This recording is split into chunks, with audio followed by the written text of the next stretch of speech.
Yo, what's up guys, it's your boy Bird here, back at you again with yet another video. Today what we gotta discuss is of course some more basketball news, and what else to talk about than Gordon Hayward. According to Real GM, according to ESPN, according to everybody in the Boston Globe, especially Gary Washburn, Gordon Hayward has not ruled out a return this season. Gordon Hayward has not ruled out a return this season, but still has no timetable. As you guys remember, Gordon Hayward suffered that broken ankle during the opening game in October versus the Cavaliers. Very gruesome injury, and he says that he has taken his rehab day to day. He also says the recovery is going well. Haven't thought about it when I would return. Something I'm still working for. What this tells me is that Gordon Hayward, he's very optimistic about his return. Even though people like Brad Stevens have said that he will not return this season, I think that it's great to see that he has that enthusiasm to want to get back out there, because then it shows me that he's not scared of getting hurt anymore. He's really ready to just take on the season again, and he's ready to play basketball again, which is great news. But at the same time, I really don't want him to force playing if it's going to cause him more injuries and more strain to maybe what was potentially a career-threatening injury. So I don't want him to get worked up about not returning this season, because I think next year is when the season will begin for the Celtics. If they can add another piece, maybe trade Horford. As much as I love Horford, as a Celtics fan, I think you have to get rid of Al Horford to better this team. I think although Al Horford's putting up nice numbers, he's just too much of a C+ to B guy, where we need another at least B+ and up in order for that team to contribute very well. Even though I understand like our offense is very shareable, we share the rock, it's not one person focused like it was when Isaiah Thomas was there. But at the same time, I think adding a guy like Anthony Davis, even though the team is doing very well in the Western Conference, I still think that Anthony Davis could provide some help, or even Boogie Cousins if he returns from his injury. But then again, it's another injured person that you have to kind of wait for to see when he'll come back and when he will be able to contribute. But I haven't given up all hope for the Boston Celtics. I think next year is when we will finally contend, but this year I think it's kind of a wait and see how we do, because like I've been saying time in and time out, the offense goes as Kyrie Irving goes, and if Kyrie Irving's not hitting, then I fear, especially because of our two rookies, Jason Tatum and Jaylen Brown, after that gruesome injury to Jaylen Brown, they've really hit a wall. And I don't think that they're ready to get over the hump yet. Maybe another year for Jaylen Brown, he'll be ready. But Jason Tatum needs, I think, one more year, and I think he will be fine. But that's going to be it for Gordon Hayward news and Boston Celtics news. Another thing we got to be talking about, of course, is Curry.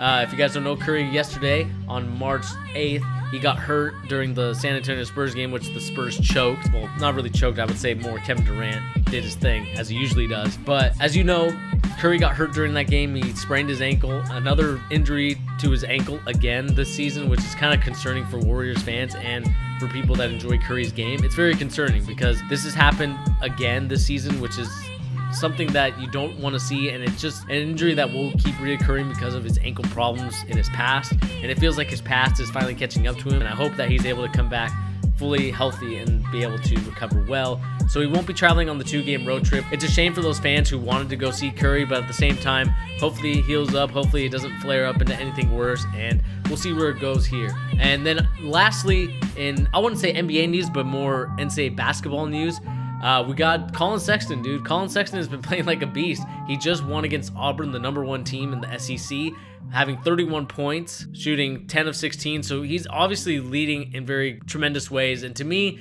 he's kind of reminding me of what De'Aaron Fox did, kind of having that little run of doing well in the tournament. And if he can keep this going, I think he will increase his draft stock. According to NBADraft.net, he's supposed to be going number 8 to Chicago, which I don't know if I would if I was Chicago, because I already have Chris Dunn, and Chris Dunn has been playing pretty well for you guys. So I don't think I would be going for Colin Sexton, but it's interesting to see that he's number 8. And then in other basketball news, it looks like Trae Young is sliding, even though he's continuing to struggle a little bit in his last couple of games in the NCAA tournament, especially in the Big 12 where they lost. He's projected to go number 9 to the New York Knicks, which could be a good spot for him if the Knicks are willing to put and invest in him. I think he could be a great pick. But just to let you guys know, and just to reiterate other players that are in the top 3, of course, we have DeAndre Ayton, Michael Porter, Marvin Bagley. This is, of course, according to NBADraft.net.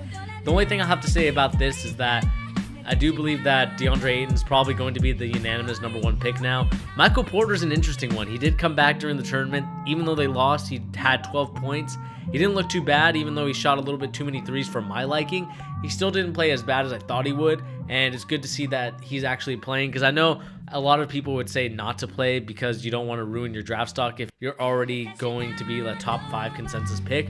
But if you can convince yourself and convince the other GMs and the other teams that you are finally good to go, and that you see some of the skill that was in high school and you can bring it to the NBA level, or at least to the college level, I think GMs will be very interested to see what you can do, you know, in the NBA. I think right now Phoenix is projected to have the number 2 pick, which I think would be an interesting fit, only because they just got Josh Jackson. I think more likely, I feel like he'd be a very good fit for going to Sacramento, and then you move Bogdan Bogdanovic to the shooting guard position. I think those two would work as a perfect 1-2 combo, but we'll see. I also wouldn't mind him going to Atlanta, kind of solidifying Atlanta's team. Even it's interesting to see that Mohamed Bamba is number 5 for the Atlanta, according to NBA Draft.net, but we'll see where it goes on. And of course, me and Peter will do a very more in-depth analysis on these picks. But anyway, guys, this has been your boy Bernie here at Fusion Corp. Want to thank you guys for a great weekend. Thank you for the new subs. Thank you for the likes, the views, everything about this channel. We appreciate you guys.